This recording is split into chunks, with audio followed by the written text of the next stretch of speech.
Well, we had a lazy morning and we're gonna walk into town. But we'll see who we can meet in town and who's at the camp there and see what the day brings us.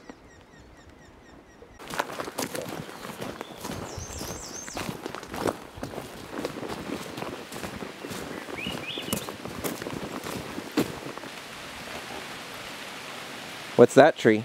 It's a lilac tree, purple lilac. It's one of my favorites. And there's an overwhelming flower smell right here. That's what it's from? It is. I'm most likely. Yeah. Smells great. Smells great.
Made it to Alice Arm. There's a gallery here, and we think that this used to be in Prince Rupert, this little building. But we'll have to do a little research and find out for sure. Not a whole lot here, just a few buildings, and we'll keep wandering around until we find some locals.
So where are you right now?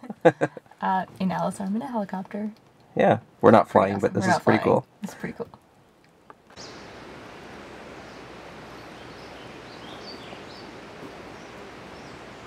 I'll hold the door. I can hold your latte too. No, it's my tea from this morning. We were in the boat. And the pedals basically turn the nose by manipulating the tail rotor. And the e-brake looking thing is the collective. So it collectively increases the pitch of the main rotor blades. Basically it increases the angle so that it starts to lift the helicopter. And then with the stick, it's like a video game. You just play it. So if you want to go forward, press the stick forward. But all the controls have a relationship with one another, in the fact that if you change one, you have to change all the others. You're always So you keep in modifying. equilibrium, yeah. Because as you're lifting up on the collective, you're applying a torque moment basically to the transmission. So if you didn't have a tail rotor, the helicopter would just spin around the mast because the blades are turning this way. So every action has an opposite reaction. So the helicopter would just spin to the right.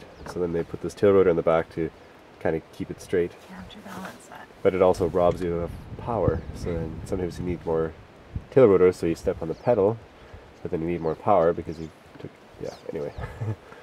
So it's a bit of a balancing act. But yeah, there's not really a lot going on in the cockpit. Just a couple, it's like a tractor. It's got like oil pressure, Yeah. temperature, some airspeed and stuff, and a couple of radios. But as far as the helicopter goes, this one's really simple. There's no hydraulics in the controls.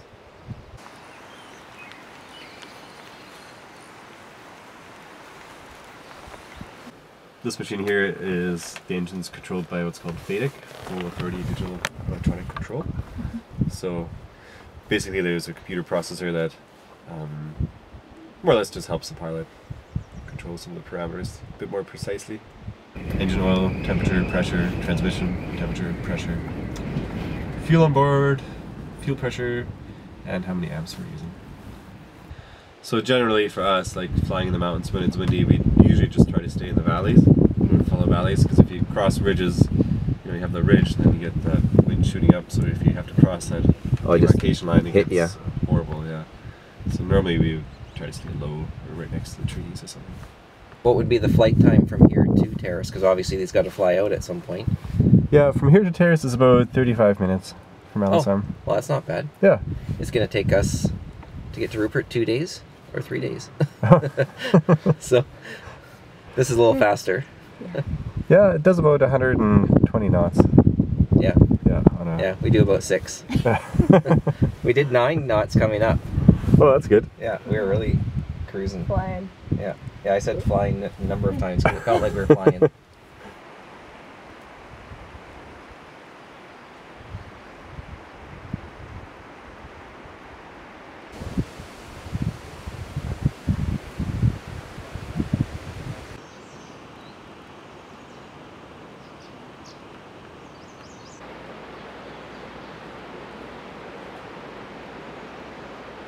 If you told me that I was going to find a CNC sailboat on a trailer in Alice Arm, I would not believe you.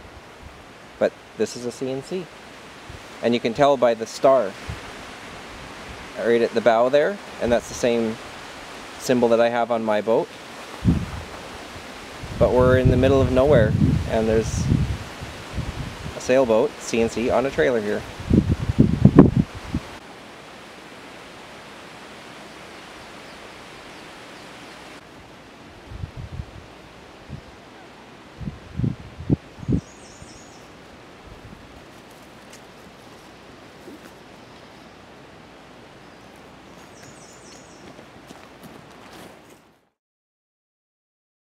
We're back at the boat after a really good few hours in Alice Arm, and Dave, the pilot, gave us a great tour of not just those 2 helicopters, the Hughes 500 and the Bell 407, but also of the town, which was really cool. He sort of seems to know whose cabins whose and where the old wrecks of vehicles were, and so that was really interesting, and a huge thanks to Dave for that. And we just had a quick bite to eat before we are going to try and get across the water over to Kitsault and see if the caretaker there is around. Hopefully to show us around, but we'll see. Leaving the moonshine behind? Yeah. Go across the bay here and if anyone's home next door.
awesome. We had a full tour of Alice Arm and some helicopters, and then we had some lunch, and we took the dinghy over across the bay to a town called Kitsault.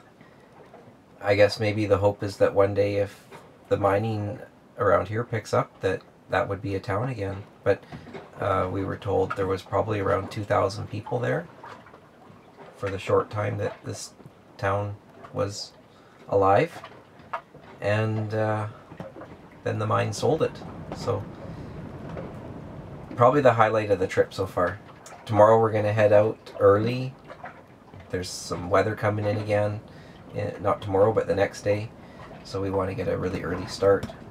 Get back out the inlet. So it'll be a long haul out. But calm in the morning and windy in the afternoon. Probably on our nose. So the early start will be a good idea. I would recommend coming up Alice Arm. Absolutely. It's a pretty interesting place. Alice Arm had apparently at its boom 3,000 people living here. So, you know, the history on BC's coast is amazing. All these little places that were booming at one time, either for fishing or logging or mining, you know.